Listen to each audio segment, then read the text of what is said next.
Welcome. We'll get started shortly. Before we begin, here's how to earn continuing professional education credit for attending this session. There are no polling questions or attendance checks. Instead, you will demonstrate your knowledge by taking a brief multiple-choice quiz using the Earmark app. Visit earmark.app in your web browser. You can also download the mobile app by scanning the QR code on the screen. Log in, or if you're new, create your free account.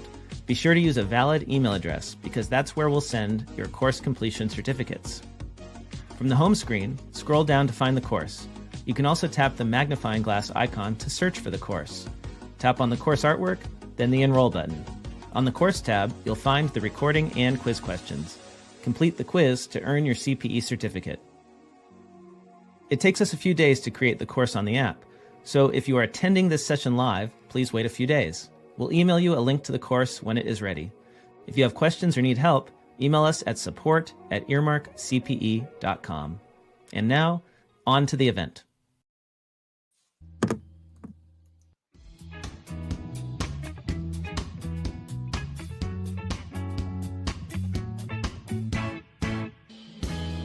Welcome to UnAccountable, the world's okayest accounting game show podcast for product news, updates, and education. And we are live. I am your white meat of a host, Tyler Otto, and I am joined by my dark meat co-host, Jeremy Van Grolser. Good day. Good day. And you see we have both of our subscribers here online live. Hi, Mom. Awesome. If we have new subscribers here, just to get an idea of how ridiculous we are, we write these intros every time. And this one, I wrote, not lying here, I wrote light meat and dark meat. And Tyler sends me a message. He's like, is that like a Wisconsin or a Midwest thing, light meat? And I'm like, nope, it's totally should be white meat. That's where we are. Jeremy, people didn't tune in for us today. They tuned in first and foremost because Keeper made this happen. Stay tuned, because we're going to be talking more about Keeper later in their app, our great sponsors who make sure the smart people get paid, not Jeremy and I. Also, though, we have two contenders joining us today for our first ever live episode. First off, I'm excited to introduce, out of Connecticut, she is the owner of Powerful Accounting, but you may better know her as the designated motivator, the amazing public speaker. Her competitors call her crazy, her team calls her coach, but we call her our first competitor. Let's get rolling. Welcome to the show, Don Brolin. Let's go. Are you kidding me, Tyler? I can't wait for today. I'm gonna battle Nick. I'm gonna punch him in his face like 5 times during the show. And Don, I have to ask, first maybe accounting trivia show you've been on. Has the years of answering absurd questions for clients prepared you for this moment? Yes, 100%. I had one this morning. I think they're daily. It's like a daily dose of dumb. The daily dose of dumb. It's the 3 Ds. Jeremy, trademark that because that might be our new tagline over here. Daily. All right. You can have it. Working on that right now. We'll take it.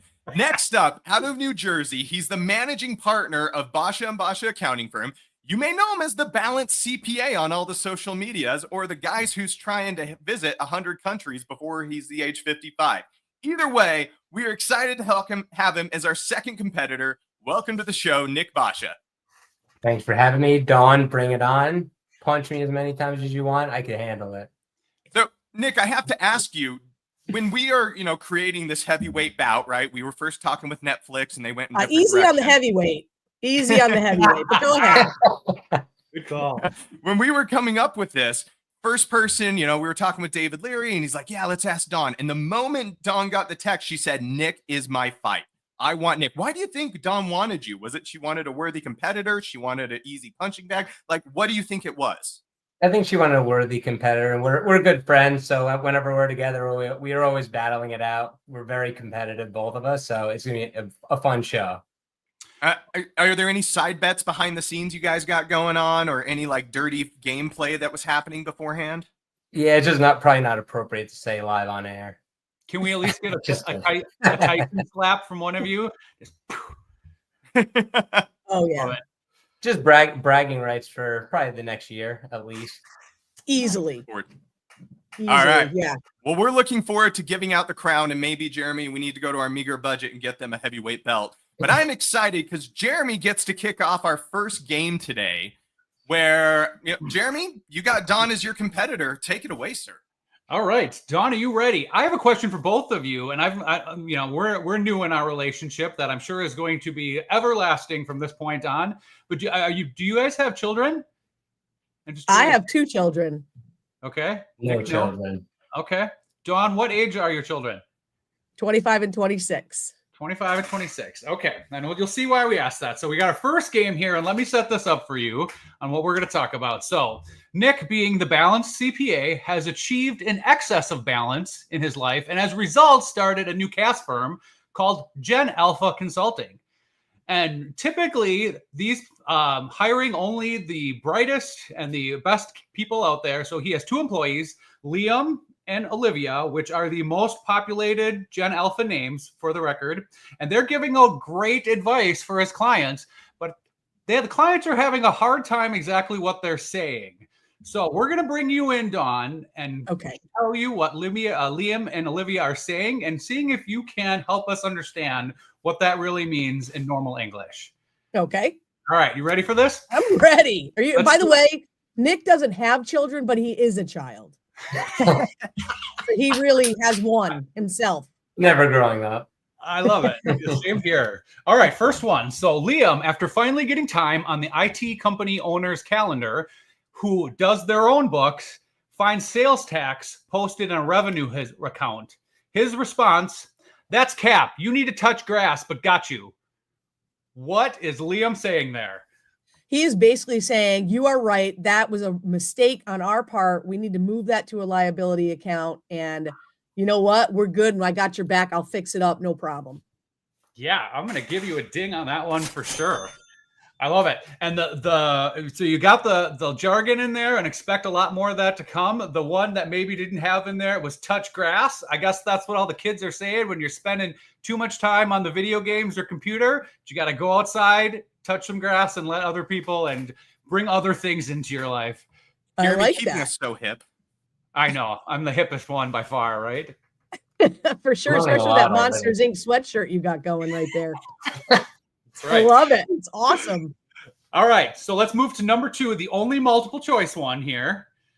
You inform Olivia that she's being sent, or Nick informs Olivia that she's being sent on location to assist a client. She seems displeased. What is Olivia's response to this? A, Creevy, Jersey, that's mid. B, Skibbity, Ohio, I'm going to crash out. C, Pla, that's Kansas Cromp. Or D, Schwimp, Utah, I'll hushmo. I think it's going to be C. C, Pla, Kansas Cromp. Yep. Incorrect. Darn it. All the kids, everything is Skibbity, Ohio. I don't understand. We have a couple employees in Ohio, and I'm like, help me understand what's so bad about this state. But that's the lingo now. Skibbity. Okay. Skibbity, yep. Remember, we're from Connecticut. We talk like normal people. None of the kids today talk normal. Why are they always telling me Sigma and Skibbity? I don't know. Yeah, 100%.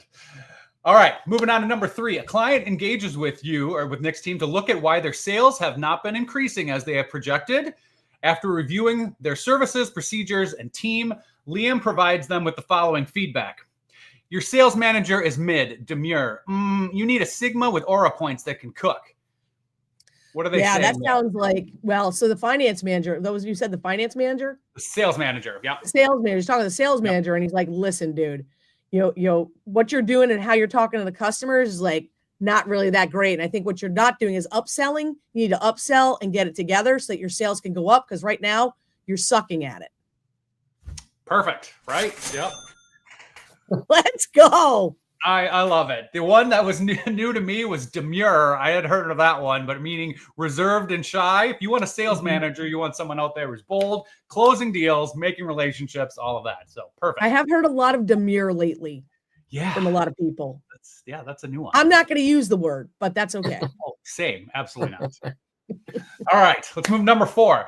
Olivia and Liam are walking into the office, and Nick overhears Olivia saying, "How can I drip when I'm dealing with all this phantom tax?" What is she saying there? Oh, she's like, how am I supposed to get all my work done? There's so much work to do. They're killing me. They're overloading me. This is ridiculous. I'm going to say no on this one, but I like how confident you came in with that right away. Confidence kills. That's good. Confidence kills, right? I would take it. So the drip is if you're hip and stylish, right? So like, how can Olivia be hip and stylish? And I hadn't heard about this one. Again, Tyler and I both polled our networks. Phantom tax is your friends or people stealing your food. That comes from some famous content creator. So like, how am I supposed to be hip and stylish? People that keep stealing my food. Okay. Now, All right. Wow. I She know- sounds like she's got some big problems. Yeah, 100%. And I know we're all going to use these in everyday talking from this point on. I love it. All right. So Nick asked Olivia if their client has met their revenue goal and overall how the client has been doing this year. Olivia's response, bet she low-key fire. Oh, What'd you say shit. there? She's killing it. Are you kidding me? This client is killing it. 100%. Bet is good. Low-key means flying under the radar, but fire means doing fantastic. So that's a great one. Mhm. Perfect. Fire. I'm good with that. I even use that one. Yeah, right? Because we're young and hip, right? Young and hip at 54. Yeah, Killing 100%. Yep. All right, last one. So Liam is helping with Tyler's new venture, Otto's Athleisure Wear. They're releasing a new line of yoga pants that fit all body types, and Tyler invites Liam to the unveiling fashion show. Liam's response at the show is, "Gat, that fit is gas, diesel, but you better watch your cogs." Oh boy, this is a tough one. First of all, What's he saying for there? all sizes, even for heavyweights, I would say that they're at the show and they're like, wow, I didn't realize that these pants, these leggings would fit all sizes like that. I love it. I'm going to give you that one, right? So think of this one. Gyat is short for gyat dang, to keep it somewhat PC or PG here, right? That especially in reference to the amount of junk in that trunk that we would say as older people, right? Yes. Yes. So, but then the fit is gas and even diesel. Those are both good. And obviously, if you are doing these for all sizes, that's going to be a direct cost. You got to watch your cogs because you're going to have a lot of direct material out there. Yeah. I kept that way PG. I had other things in my going through my mind that I was trying to get out of my mind. So I didn't tell everyone about those thoughts. Yeah. Our aspirations is to do an R-rated version of the show once we can sell this one or make it profitable. So we're going to get there. Let's go. You got to ramp up to it. You don't want Earmark to shut us down 12 minutes in. We got to work up to that, right? Yeah, you don't you don't throw a frog into boiling water. You bring it up slowly. That's right. Yeah. So I think it was, I think it was 4 out of 6, right? I think that's pretty good out of the gate. Yeah. We aim for 40 to 50%. Fantastic. That's me on fire. That's how I drive too. Fast. Zach, we can kill that audio. I love it. Perfect. Well, Don, fantastic work. Nick, we need to also get you on the board as well, though, because we're going to run you through a different game. Now, we brought Dawn in here because she has a firm that has been crushing it for well over 2 decades. Decades, too. There's a duck in the top corner, and I got confused. Decades. And I felt like we all could learn some wisdom from her. So I got on the phone with her earlier this week and asked her some questions about building a successful firm. And we're going to play a game called That's What She Said, where I'm going to ask you about what did Dawn say when growing a firm and keeping this lifestyle. You're going to have to tell me, what did she say? You ready to play? Let's do it. Let's do it.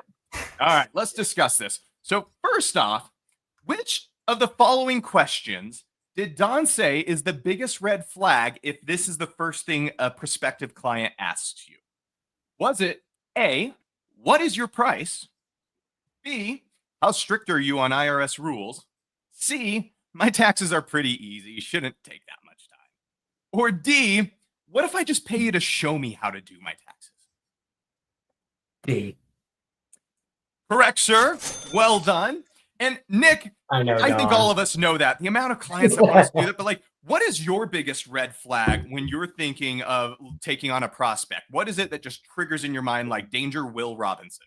It's so funny that was her pick because I literally just had a client reach out to me and like I sent out agreements for the upcoming tax season. They're like I don't want to sign the agreement, but could you just review my return? And I'm thinking to myself, I have years of experience. I do thousands of returns. I'm not going to just review your return. Like that defeats the purpose of what we offer. But like people like try to treat us like we're just like a a product, you could just go to an accountant, like it's no big deal. Like we have a lot of knowledge here. So that definitely ticks me off a bit, but you just don't take that client on. I mean, in that regard, because it's going to take more labor to review it, find the mistakes, and then tell them how it's wrong and explain it. Or your only deliverable is review it and say, nope, that's not good. And don't tell them why and charge them more to do it again. Like that's the only service I would offer. Don, why was this your biggest red flag? Same scenario? I just think it's ridiculous. It's a ridiculous request. It's like, going down to the tire store and be like, hey, show me how to change the tires so I don't have to come back to you anymore. I want to change my own. Like that guy's in business to change tires. Let him change the tires. Like that's what we all have our thing that we're really good at. And so I just think it's ridiculous that anyone would even think that would be a service we would provide. I wholeheartedly agree. Nick, starting out 1 for 1. Second question. When considering adding a tool to Don's tech stack, what question does Don ask first? Is it A, is it cheaper than my current solution? B, does it use AI? C, does it solve an inefficiency or replace a tool that doesn't work? Or D, how much will this company pay me to endorse it? I mean, D sounds good, but I'm going with C. C for sure. Well done, sir. Yes. Does it solve an inefficiency or replace a tool? Although, Don, do any of those other ones factor in? They're funny. The other ones are good. I mean, D may be a factor. But yeah, it's really just about the inefficiencies. And I don't care about price. I always say that. I don't care what the price is of the tool. If it's fixing an inefficiencies and I can be on the golf course more, then I don't care what the cost is. And it's just about the efficiencies within my firm and how I run it. And that's why I work 25 hours a week. I love that. And I hope the vendors are hearing that, right? Just like we hear from our clients too. Like, I don't care what the price is. Give me a great product. And we're going to bolster keeper this time. Same thing. Yeah. Like they could raise the prices. It's fantastic. It works well. All that all day long. I'm going to pay that. Absolutely. Nick, anything else you consider when adding or replacing something in your tech stack?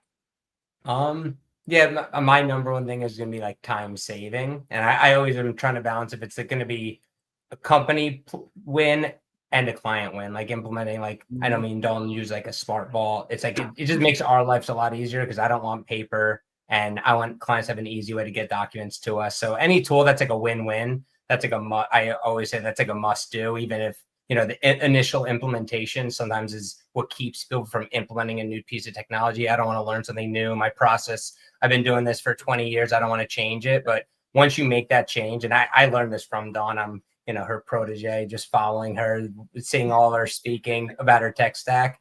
And I've done to my firm and it's just been unbelievable. So I'm always trying to think like the next thing I could do to just ramp up the business and deliver more.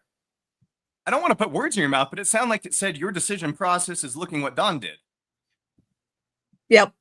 I do some. I've given her a lot of great ideas. She probably won't give me any credit, but that's what we do. We're a team. We're not stealing each other's clients. We're trying to help each other out. So, but no, I learned a lot from Dawn, but I could teach her a couple things. So he could teach me a lot of things. You want to talk about a travel guru? This guy, he knows how to travel on points and discounts and all the things. Like he's a genius, and he's a genius in many other ways too. But that's one of the things that, and Nick and I, we haven't had our meeting yet, so we got to do that.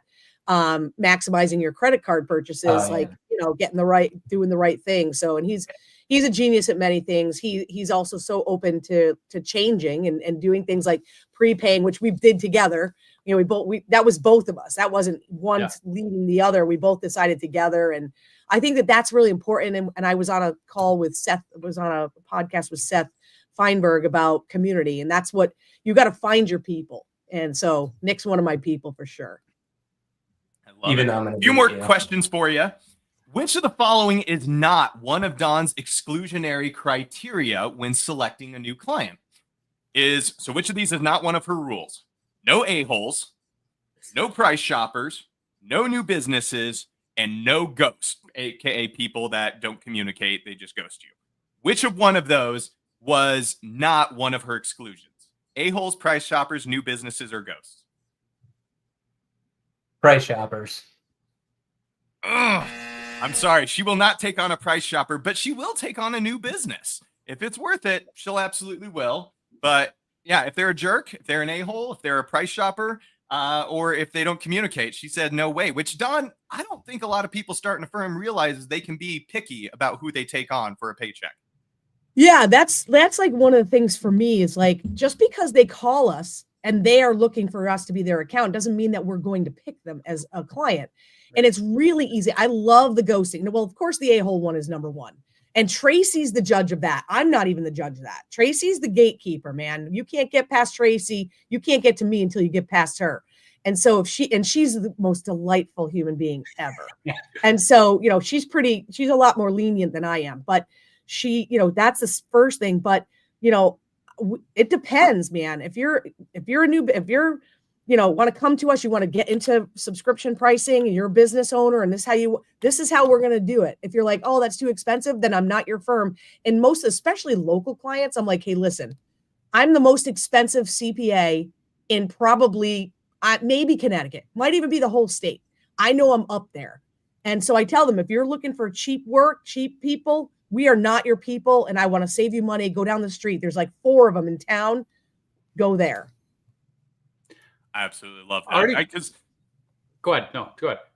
No, because I think that's the hardest lesson to learn when starting your business is sometimes less is more. Picking out the wrong clients early will save you a lot of headache, but it's hard to do when you're trying to just pay your mortgage when you start. Yeah. Oh, believe me, I would do anything for a penny back when I first started, just about anything. And yeah, that's how we, when you start a firm, you're like, I got to feed my family. You got to make money. And I think everybody kind of goes through that, but the faster we can get people who are new to the business, new to the accounting firm, new to starting something, to start the right way, so you don't go through the pain and suffering. I've probably taken 10 years off my life because I went through the time and torture that I went through to build my firm. And, now I'm like living life, man. And Nick's done it so much faster. I can remember the client where that was the turning point in our firm where it's like, I don't really care if I get this client anymore. And I was talking to a new employee yesterday and I'm like, that's a really good feeling where we're at. It's like, we've made this inflection. I'm like, I don't care anymore. Right. Like if this isn't the right fit, this is too painful. We're done. Right. But you mentioned your internal partner or employee who is your gatekeeper. What is her role? Tracy is the executive assistant. Okay. She does all, I would say the majority, I would say 90% of client communications run through Tracy. So they call, they don't call me directly. Nobody calls me directly for the most part, unless we have an appointment. So Tracy, she handles the clients. We call, but we like to call the clients. We want to communicate, but because I understood that my time communicating with them on simple things is a total waste of time. Right. And so Tracy, she just handles it. So people will always call. I'm like, call Tracy. And a new client, I'm in the restaurant. Somebody goes, hey, Brolin, I want you to do my tax return. I'm like, no problem. Here's Tracy's phone number. Call her. Because I don't do any of that part. And when I don't do that, it breaks the process in a million pieces and it turns out to be a disaster. And then Tracy's what's that? And then Tracy's pissed at you. And she does. She gets she calls me Missy. She's like, Missy, you can't. Who's this new person? What is going on? And I'm like, yeah, I broke the process. Yeah, but I'm really good at it now because I'm in. Jeremy, I loved what you said about the not caring. And it's not that you don't care. Don't have people misinterpret what you're saying. Yeah. But that when you get to a point where you don't need the clients anymore, where you're like, you know what? I've got the right clients that I really like working with who are nice people and they respond. When you get to that point and you are confident in your pricing and you're like, listen, our minimum will $750 a month. It's our minimum, $9,000 a year for you to work with us. That's bare bones. You want more service, you want more attention. It's going to rise up from there. And so it's easy to weed people out when you're like, it's $750 a month. Oh, that's too expensive for me. Then I'm not your person. Right. And it's okay. Yep. 100%. I absolutely love that. Well, keep this rolling real quick, but Nick, I want to get your opinion on this as we dive into the next one. As we all know, Don is famously known for carrying around a 3.05 meter rod. But which of these things will she not touch with that 10-foot pole? Is it international taxes, sales taxes, manufacturers, nonprofits, to quote her, rectifying payroll issues, or none of the above? Oh, none of the above. I mean, that's always the rule in school. When none of the above is an option, obviously she doesn't want to deal with the jerks we talked about earlier, but she also has very strict rules on other things she doesn't touch, including rectifying their payroll. Nick, do you have any of those things that are non-negotiables that your firm won't touch, and like why have you made that stance? Yeah, so the same as Dawn, we don't touch international tax. If they're like, I married someone who's from another country, I'm like, I refer them out. I go to the international specialist, because back in the day, I used to be like, oh, I can figure this out. And I would spend hours researching, trying to figure it out, polling a friend to get some information for one client. I'm like, I just spent all this time learning that. It was cool that I could do it, but it's not really a profitable way to grow my business. So I'm like, I'm going to stick it to what I know. And then the second criteria, typically if a client's in like a lot of states, if you have a business client and they're like, oh yeah, I'm operating like 5+ states, it starts getting too complex. So like, I don't want to take that client on either. Most clients that we have are small, so they're going to be, New Jersey, New York, or one state across the country. One state's easy. When you start having multi-state, things get a lot more complicated. So those are like the two main criteria. And along with being an a-hole, you don't want that client no matter what. I love that. No, brilliant. You guys have totally cut great lines in the sand. I think the narrative for everyone listening is like, it's okay to say no to certain things blanketly and just tell people you got to go elsewhere. We don't do that. 2 more questions for you, Nick. This one, just because I want to know the answer. But according to Don, which of these is the most quotable movie of all time? Is it Bridesmaids, Casablanca, The Big Lebowski, or Pulp Fiction? I want to guess Pulp Fiction. I'm sorry, sir. She said it was Bridesmaids. I'm just curious what your answer, because mine is, oddly enough, The Princess Bride, and Jeremy's was Father of the Bride. So now I just got to know, like, what was your answer? Dawn's? What would your answer? Yours, yeah. My favorite, like something I would want to quote. Yeah. Probably, I'd have to say Rocky. Okay. I like it. So lame. I like Rocky. It's a great movie. Is it quotable? That's the question, Regardless. Jersey's a stone throw from Philadelphia. It makes sense. We got it. Yeah.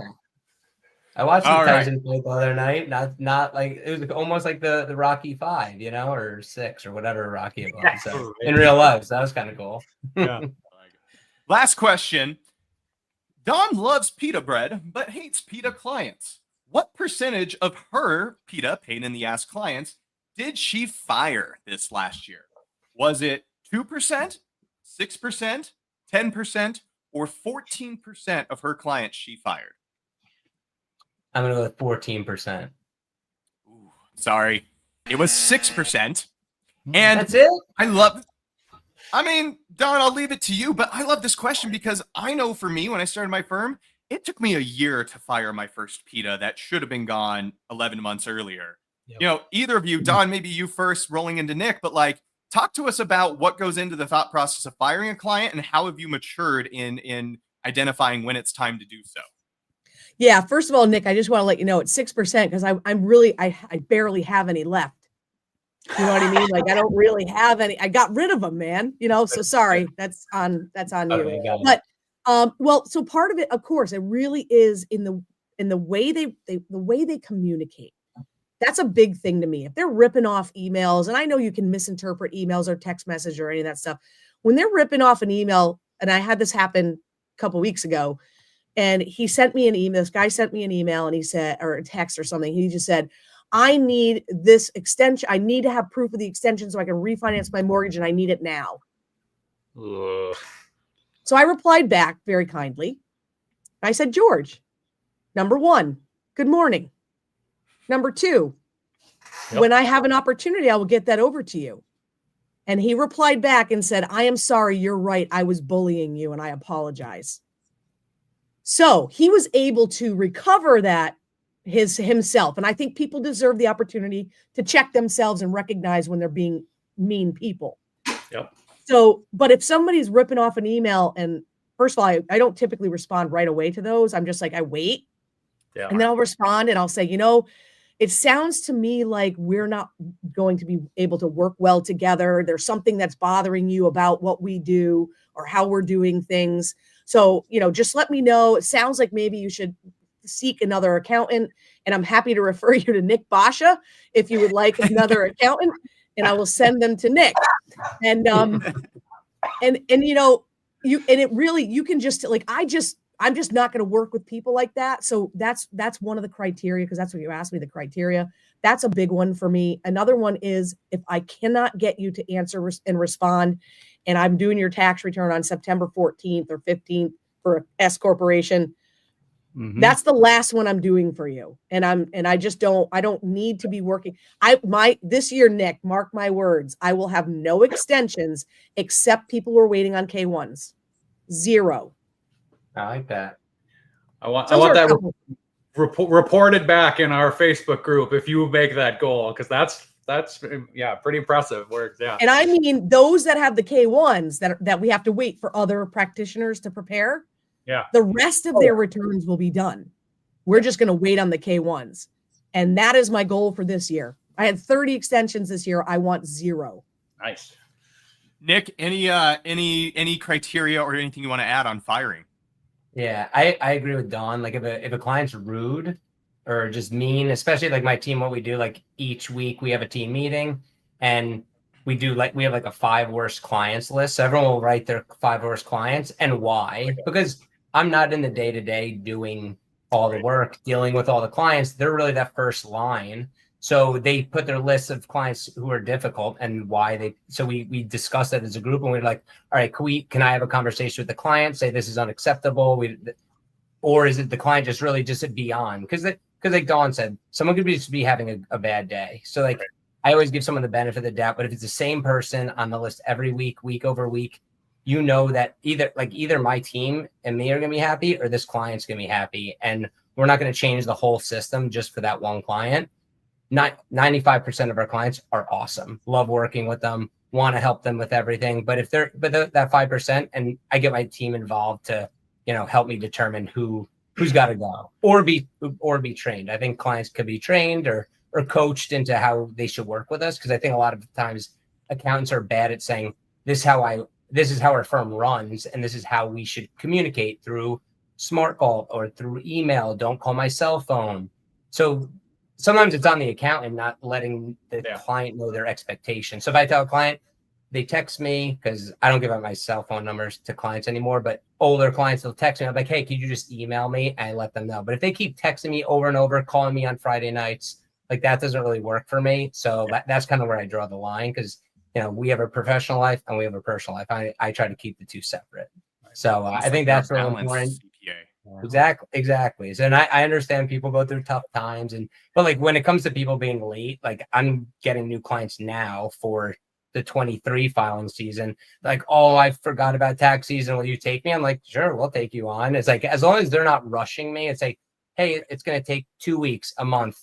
That's completely fine. But one thing come January, if a client comes and they're like, hey, I need help with 22 amendment or 23 filing, I would say it has to wait till the summer. So like in tax season, we're only working on that filing season, no exceptions. But like right now, if anyone out there has clients they don't want to deal with, send them over. We'll take care of them. We'll get them in line and get them caught up. And then the goal is that moving forward, they'll be on a good path. So I love it. Well, Zach's our editor, Nick. Well done, sir. 4 out of 7. Good start out. And now it's halftime. And with that sound, that means we all get to head to the sidelines for a moment and take a bite out of a nice little app snack. And today, this episode is brought to us by Keeper. Now, for those of you who haven't listened to me before, you know I am the unofficial self-appointed president of the Keeper fan club. Yes, I mix the Kool-Aid at those gatherings.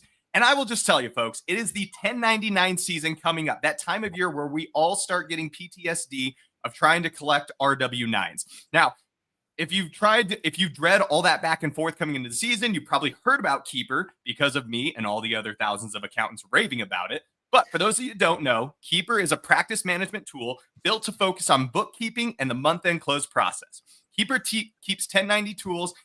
Keeper's 1099 tools make it incredibly easy to gather all your W-9s with just clicks of a button. And also, it shows your clients that you're doing the hard lifting for them.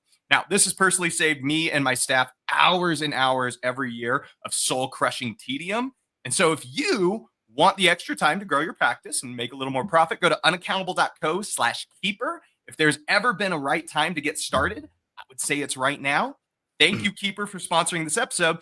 Also, thank you, Earmark. Like, you didn't have to lower your standards to bring us on here, but you did. Well, obviously they only agreed because Nick and Don were coming, Right. Otherwise Jeremy and I were going to be let out the door. You guys are like, we got into the cool nightclub because you guys were with us. So thank you for that. Everyone who would like to earn CPE, get on over to that Earmark app. You will be able to binge on all the Unaccountable year to date and get caught up and get ready for season. Don, Nick, any podcasts that you think they should also target? I'm Any thinking. favorites? The accounting podcast is good. I like Better Every Day, Darren Root's podcast. Huh? I love that one. I'm a loser. I don't really listen to podcasts. But you're going to Right. start It's a now, minus right? one on me. What's that, Jeremy? So, but you're going to start now, right, with this one? Well, obviously. Yeah, right, This of course. this is my favorite. I'm gonna load this up while I golf this afternoon. That's right. I love it. I love it. Well, thank you, Keeper and Earmark. And now back to the game. Uh-oh. Zach, you got that clip? Great. Welcome to Fast Figures. 10 questions, 1 minute-ish. All answers are numbers. The game starts now. Ladies Oh, I and love gentlemen, welcome to the main event. Let's get ready to figure. Michael Buffer, do not sue us. Thank you. I got my adding Let's do machine ready to go. All right. So Don is going to be going first. Jeremy is keeping score. Jeremy, any rules you want to enforce before we get into it? I do have a flag. Let's keep it above the belt. Oh, Let's keep everything at least PG-13 or better. Thank you. got it. All right. We're going 10 questions. Don, you're up first. Let's put a minute on the clock. And here we go. What is the corporate tax rate for 2024? 20%. No, 22%. Oh my God, I'm panicking. Within 2 days, what date in December does the movie Die Hard take place? Oh my God, who cares? December Final answer? 30th. Okay. Within 5 days, what day will the IRS shut down their e-file system? Oh God, November 30th. How many seconds does the CDC recommend washing your hands? Oh, Within I 10 believe seconds. it's 15. Okay. On average, how many hours of CPE is required of a CPA every year to maintain their license? 40. What is the percentage fine for filing too many amended tax returns? Oh my goodness. Percentage fine. I would say probably 10. James Cameron's blockbuster Avatar currently sits at what number on the list of all-time top grossing movies? From a personal perspective, 0. It's or a million. Probably 15. Well, okay, number 15. Cool. Rounded to the nearest 500,000, how many funny bones have you tickled since inception of your firm, according to your website? Oh, millions. Is that your answer? 2 million? Yeah, million. Million. Okay. This week, Spirit Airlines filed bankruptcy under which chapter of the United States Bankruptcy Code? I'm gonna guess with 7. Yeah. And in the 90s, Mike Nelson and his trusty robots, Gypsy, Tom Server, and Crow, were trapped and forced to watch bad B-list movies and heckle them in a TV show called Mystery Science Theater. What number? Oh, geez, 4. It's a cult classic. 4. All right.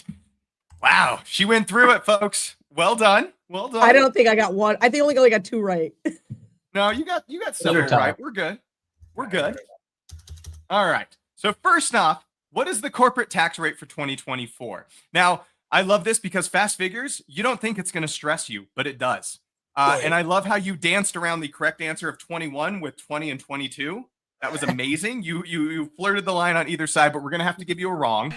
21% for the year. I just want to start off with a question because I have heard you say before, you only take on corporate tax returns or corporate clients, or that's your goal. Is that still true? Oh God, and no. if so, I have one. Yeah. I have Oh, one you say C no corp. to them. Sorry. You say no to C corps. Yes, that was Yeah, your thing. I have one. And why is that? Why do you get that exclusionary? I don't think that there's a lot I can do for them except entity planning to move them into an S corp in some cases if they've organized as a C corporation to move them to an S corp. I don't, the fact that they're paying dividends and they just don't understand that. They don't understand that they're paying income tax on the profits, and then when they take the profits out, they're being taxed again. And they really have a hard time wrapping their brain around it. And it just got so frustrating to try to talk to these people. I'm like, I can't do this anymore. That's fair. Question 2. Within 2 days, what date in December does the movie Die Hard take place? Your answer was who cares, and then the 30th. Incorrect. It was Christmas Eve, so you could have gone, Christmas Eve, Christmas Day, which just brings up the question, either of you, is Die Hard a Christmas movie? No. I mean, they can make it, I guess, into one with Christmas trees and a snowman. I don't know. I mean, the whole movie takes place on Christmas Eve. There's Christmas puns. Christmas party. Oh.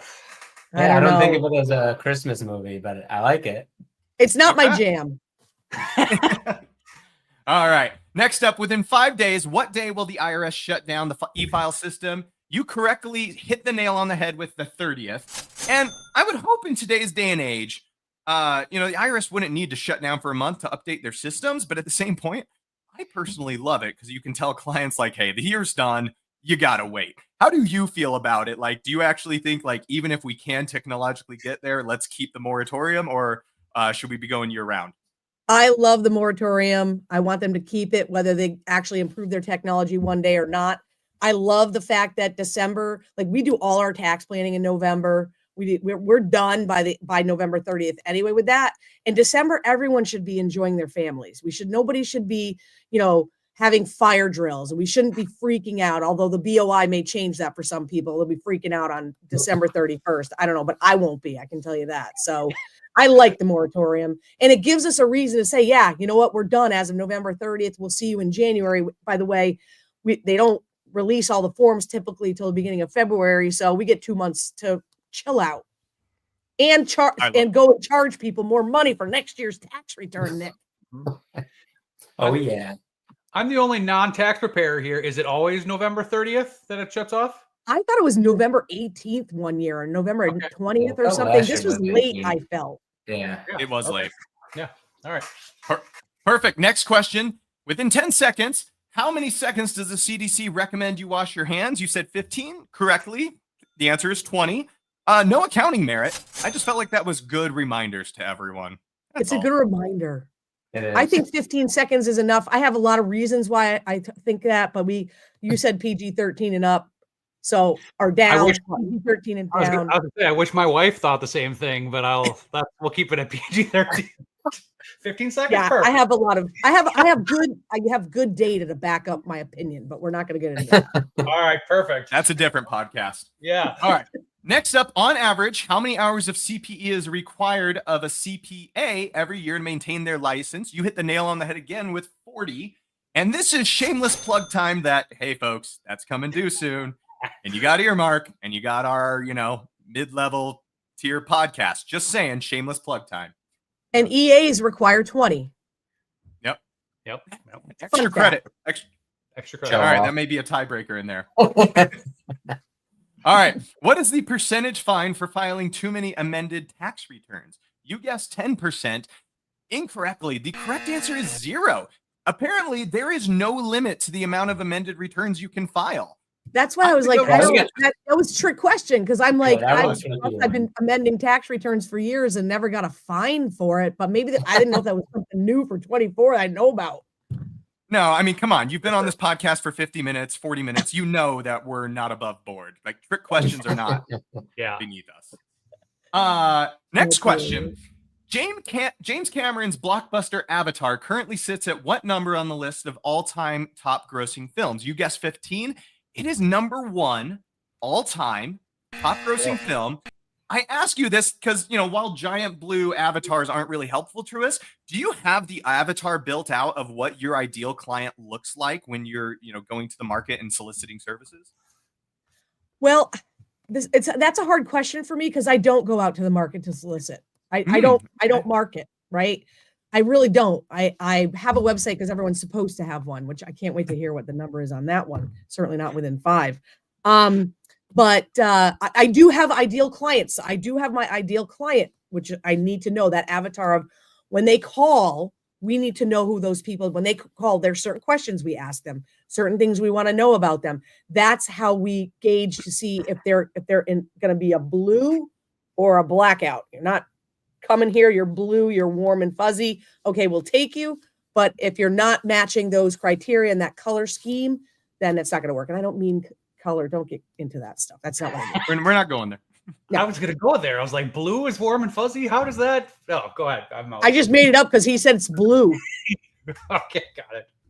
I think we did this at our last retreat and went through our like ideal client avatar, and it was helpful, but it's hard, right? Like it was harder than I thought it was going to be. It was harder than doing our mission and our vision and all of that stuff.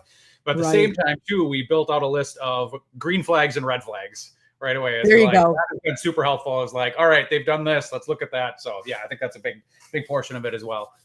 I think it's a lot easier to define your worst client and then build from there. Because like the other day, a client walked in unannounced, no appointment, with a stack of papers in his hands, and he goes, "I'm like, do you have an appointment?" He's like, "No, I'm just looking for an accountant." And I'm like, well, we were in the middle of lunch. I'm like, let me get your email and we'll schedule an appointment. And he's like, I don't have an email. Bye.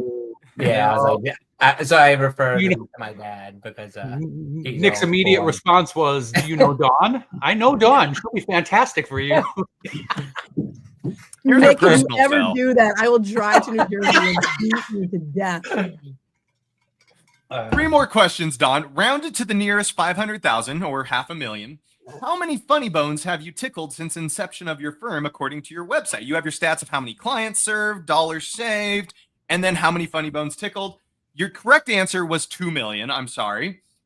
But I asked this because you have developed a brand. Like, all of us know you as someone that is just, you make accounting fun. Like when we see you speaking at Intuit Connect, we add you to our list because we want to go someone that's engaged with community. What is can you tell us about the importance of the designated motivator in the brand that you've built, what that has done for your career, your firm, all the above? Yeah, it's really the building of that brand happened because I started volunteer coaching college softball, and I didn't know what my role was going to be on that team because I'm not a technical teacher. So I just decided I would be the person who's going to motivate these kids and have their backs at all times and buffer from the, big boss jerk head coach. And I was going to be like the cool person in between. And that's what started this whole thing. And then I realized, you know what, I should be a designated motivator for my colleagues, my friends who I want to have the life that I finally feel like I got to. And it took so long that I want everyone to get there. A buddy of mine, Steve, said in this example, we bought a boat together to resell. And I said, "You don't really need me for this. Why are you including me? You have plenty of money. You don't need my money." And he says, "Because that's more fun when everyone's making money. Because now more people can go play golf. More people can go to Florida, be in an Airbnb for 3 weeks like Nick. More people can go, whatever it is they want to do. I'm going to go to England with my daughter." Like the things that we can do with the money we make, it's not just about being greedy and making money, but it's being able to motivate other people. I feel like, I actually started doing a coaching program. So I've got 2 coaching clients right now, other firms, helping them establish, reasonable compensation, charging for that, increasing their prices, doing subscription pricing, and encouraging them and motivating them so that they can have most of people, and this is so the truth, just want their time back. Mm-hmm. They just want their time back. So I just feel like it's my mission, the designated motivator for accounting professionals, for everyone to have a life like Nick, everyone to have a life like me. And I'm not saying our lives are perfect, but I'm saying they're way better than they've ever been before because we have defined ideal clients. We have increased our prices. We do stand hard on the decisions we're making. And, for me, I'm a big boundary setter. Very big boundary setter. When I get in my office in the morning during tax season, I don't care who's emailing me. I don't care who's calling or texting me. I care about the tax returns that are in front of me that I need to get done so I can get the heck out of the office. And so the more I can help others do that same thing and have a great life, then I feel like I've done my job in society and in this industry that means so much to me. That's what it's all about. I love it. Yeah. Right. Agreed. 2 more questions we have to go through. This week, Spirit Airlines filed bankruptcy under which chapter of the United States Bankruptcy Code? You said 7. The answer was 11. I went within 5. Oh, you were. Did I say 5? Then yes, I'm going to give it to you. Hey, we'll just do that. Advocate for yourself, Nick. You got to advocate. He's on 7. Because we're a subpar podcast and I didn't have my notes there. She's getting it on a technicality. I bring this up just because Spirit Airlines was known for doing as cheap as possible and going after volume. And I feel like there's a corollary to our industry with tax preparers that get into the same game and are on a path to the same outcome as Spirit Airlines. I mean, anyone feel like there's some truth to that? If they completely disagree, 100%. That's the opposite of what we want to be as an industry. We want to show the value and we should charge for it. Like American Airlines. I fly a lot on American Airlines. A great first class. I have to fly first class. I have PTSD on planes. So I have to, that's a whole nother podcast. And so, you know, I find, and what's interesting about Spirit Airlines is they would be cheap tickets, but then they charge you like $1 million if you brought a bag with you, for goodness sake, imagine, right? But I really feel that our industry needs to step it up and work with less clients and charge more money because of the value, the education, the experience, all the things that we have built up over the course of time. And I feel that if we don't do that, you know, we've got to make a change there. I love it. Last question, just to keep this game going. I asked you about in the 90s, Mike Nelson and his trusty robots, Gypsy, Tom Servo, and Crow were trapped and forced to watch B-list movies on a spaceship in this show titled what? Mystery Science Theater 3000 was the answer. For those that know the cult classic, it had a cult following. But its primary role was to take things that were awful and boring that people had written off, such as B-list movies, and make them fun again. Don, I think you already answered this, so for the sake of time, I'm going to keep us rolling, but I did want to have an opportunity to make sure we had time to talk about how you have made accounting fun. We thank you for that. You have done that. Just for the sake of time, we got to move on and get Nick. Let's go. So Nick, we're going to put another 60 seconds on the clock, and then Jeremy's going to tell us who wins. Here we go. How many digits are in a standard Social Security number? 10. Due to weekends and holidays, what day is tax day this coming April 2025? April 15th. What is the fee you are charged when filing your beneficial ownership information? $500 a month. A neutral or balanced pH is a liquid. A neutral balanced pH in a liquid is represented by what number? 7. What is the highest marginal federal income tax rate for individuals in 2025? 37. Just seeing if you were paying attention earlier. A 10-foot pole is how many meters long? 3. To be eligible for Social Security, a taxpayer must earn in how many quarters to earn Social Security credits? 30. Within 15%, Google owns what percentage of the world traffic, search traffic? 48. As it currently stands, the Tax Cuts and Jobs Act's provisions end at the end of what year?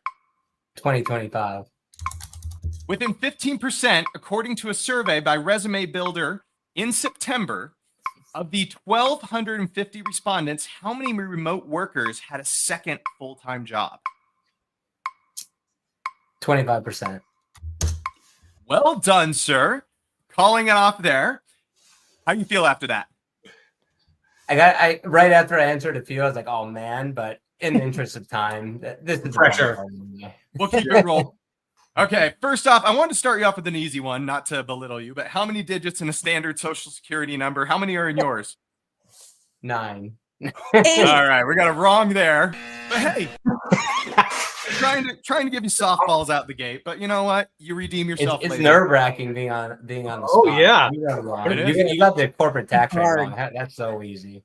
Due to weekends and holidays, what Ooh. day is tax day this coming April 2025?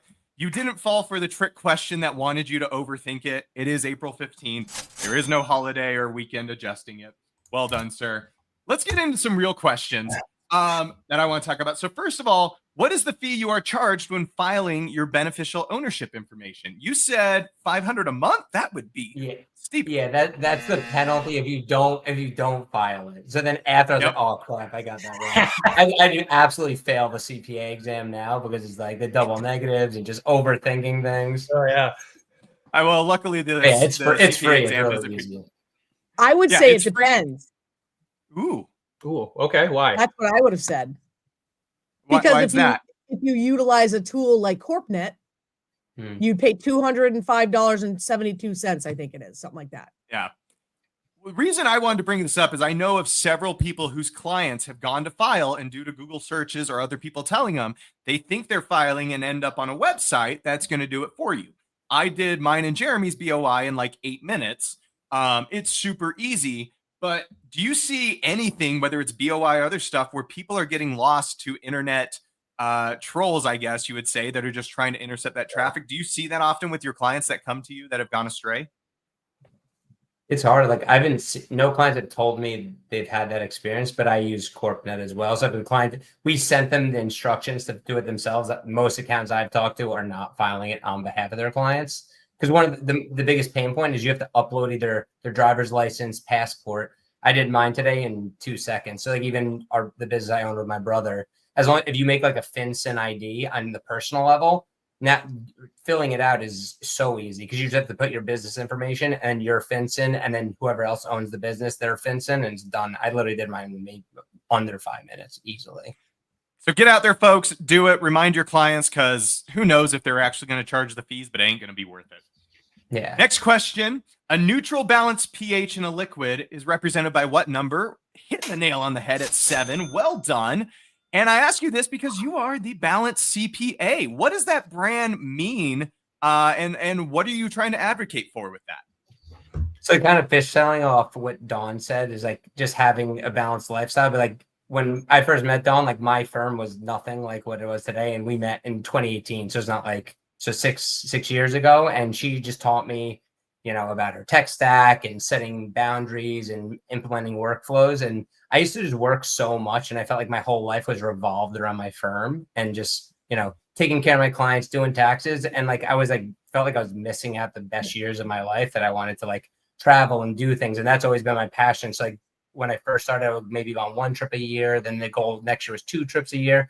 And now I go on 10 vacations a year on average. And I'm traveling literally all over the world, Thailand, Bali, like just doing like really big fun trips. And that's what I'm passionate about. So I think everyone out there, I'm not preaching what they should like to do. If it's just going to your kids' soccer games or things like that, it's like knowing what's actually important. Cause like I actually enjoy doing accounting. I enjoy doing taxes, but that's not my passion. Like I don't get like driven to like, oh, I can't wait to do tax season.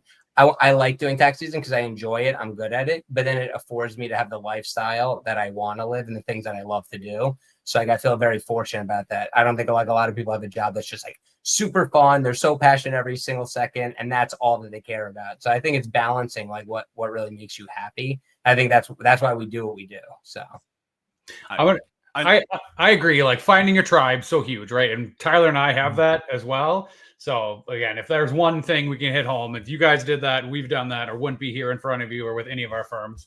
But I also have to say how astonished I was after you biffed the Social Security one and then got the PH one right away. And I was like, wow. I mean, it's hard. I get it. Like, you're going to do better than I think I've ever done on all of them. But I was impressed. Like, where did that one come from? I love it. To keep this party rolling, I'm going to glaze over the next 3 because I really want to get into the 4th question from now. What is the highest marginal federal income tax rate for individuals in 2025? I threw in 2025 just to see if you'd overthink it again. It's 37% still, folks. It's not changing. Well done, sir. Good answer. Seeing if you were paying attention earlier, a 10-foot pole is how many meters? We dropped that on you. It's 3.05. And because we were specific earlier, I'm going to give you a no there. And the last one we're going to gloss over is to be eligible for Social Security, a taxpayer must earn how many quarters of Social Security credits?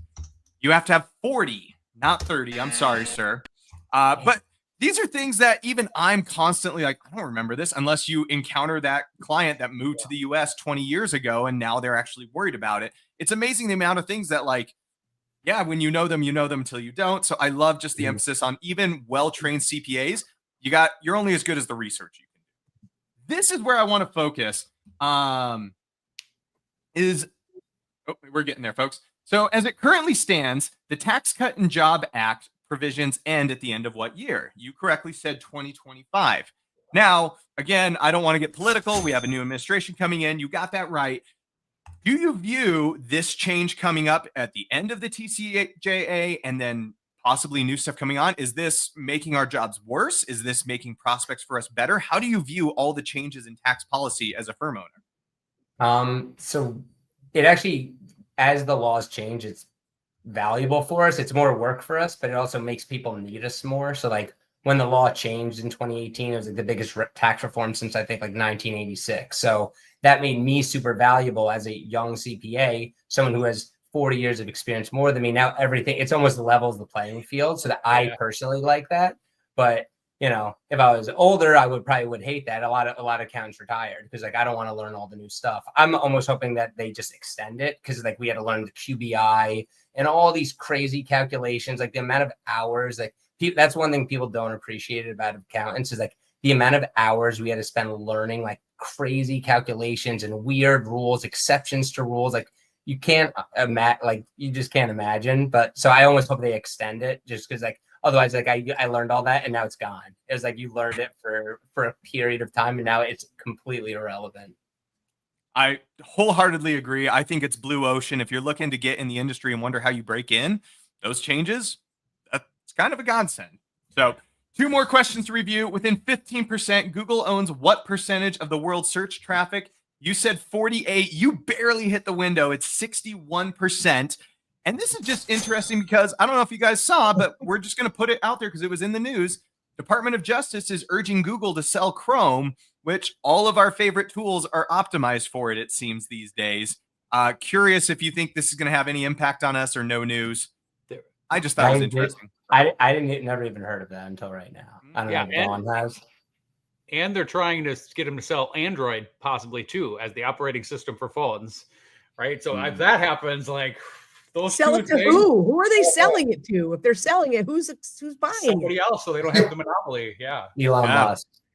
Yeah, Nick, you and I can buy it. I'll go buy it. There you go.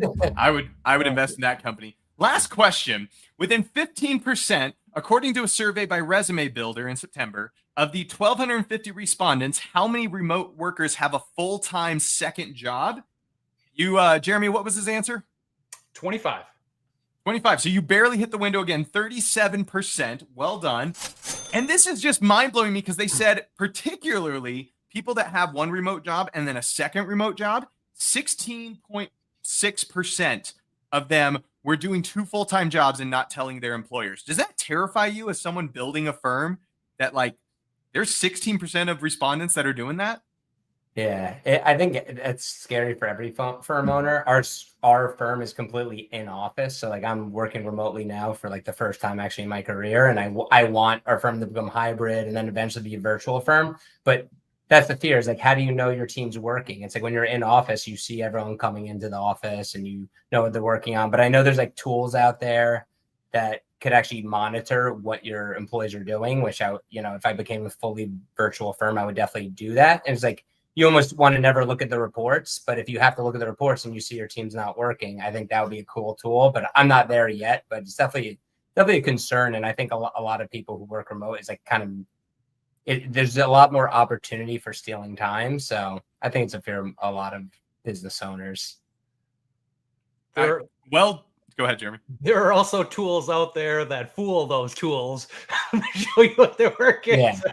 There's like the little mouse too. movers and stuff. Yeah, right. It's crazy. Well done, sir. But Jeremy's going to calculate the scores because it's time for a winner. Before we announce our winner, I would like to announce there's a penalty here. We had unaccountant-like contact here. This was fun, exciting, informative. This is not what we do as accountants, right? So this is a penalty. I assess you each 1 bonus point. Looking at the scores, we have to give the nod to Nick. Got 6 out of 10. Dawn got 4. So Wait a minute. I also was offered a bonus point, and then I beat him by 2 in the first. I think it's even. Good advocator. I'm gonna let you guys take this offline and fight that out. I mean, we're just all actually, we winners could go for a you few guys more to hear. minutes. I issue 1 challenge for a tiebreaker. Right Ooh. now, I want you to curse your opponent with the worst curse you can, as if you were a sorcerer. The most tedious and monotonous. Like, I hope your phone is always at 12% when you wake up in the morning. Most tedious curse, by my judgment, will win. Oh. Mike, I gotta go first. You're cursing me. I'm cursing. The curse I put on Dawn is that all her favorite tax clients this year, their computers break and all of them mail all their tax documents for you. Ooh. Okay. Mine is that somehow, in some way and capacity, that my bank account got replaced on your Anchor account so that all of your deposits go into my bank account. Well, we have to close this off, so I won't keep Zach going long. I feel like I am, if nothing, a fan of the most petty. I feel like Nick's tedium is by far my favorite. I hope I do not ever see Dawn, because I feel like she will take her rage out on me. But Nick, you are our winner of the first Unaccountable Thanksgiving Throwdown Live. Well done, sir. Go. The only other winners, I would say, are the 2 people that tuned in. I'm not kidding. I know there was a lot more, but thank you, everyone, for tuning in today. Thank you, Keeper, for this podcast, this live webinar. Don, Roland, anything? Nick, anything before we call it a day? Nick, congratulations, buddy. I'll battle with you anytime. It's always fun. Always good to be with you, Dawn. But I knew I was going to win from the beginning. Thank you both so much for joining. Absolutely. Thank you, everyone, for listening, and hope you had a good webinar. Bye. Today's event has ended. To earn CPE, go to earmark.app or scan the QR code on the screen. Then log in or create your free account. Search for the course by tapping on the magnifying glass icon on the home screen and then entering the name of this event. It takes a few days to make the course, so if you're attending this event live, keep an eye out for an email letting you know when the course is available. Pass the quiz to earn your CPE, then tap the button to email yourself a certificate. Stay tuned for more events from Earmark. Thanks for joining us, and we hope to see you again soon.